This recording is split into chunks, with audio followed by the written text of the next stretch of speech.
অসম মুলুকত জন্মগ্ৰহণ কৰা উজ্জ্বল নক্ষত্ৰ স্বৰূপ সংগীত জগতৰ সদ্য প্ৰয়াত জুবিন গাৰ্গ নামৰ এটি জীৱ আত্মা এই সংসাৰ এৰি বৰ্তমান অনন্ত ধামলৈ গতি কৰিল।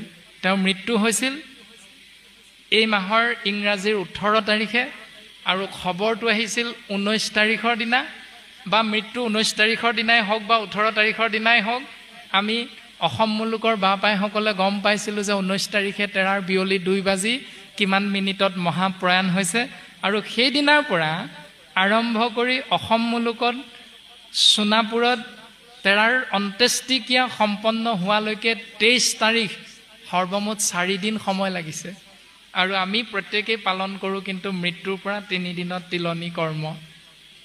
অথচ সেই উজ্জ্বল নক্ষত্ৰৰ তিলনী কৰ্ম কিন্তু 3 দিনত নহ'ল। কাৰণ আমি বুজি পাম যে তিলনীও বা এনেধৰণৰ কৰ্মবিলাকো যে আমাৰ ধৰা বন্ধা কিবা এটা নিয়ম আছে 3 দিনত কৰিবই লাগিব, এনেকুৱা কোনো ভাগৱত শাস্ত্ৰে আমাক ক'তো এবাৰো কোৱা নাই।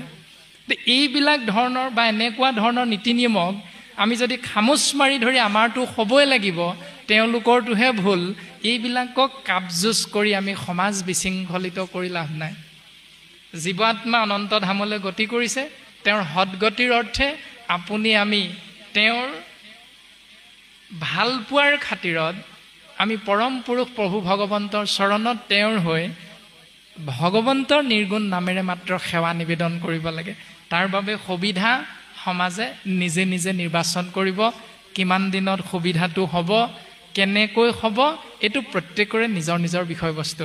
কিন্তু মূল অৰ্থ হ'ল নাম।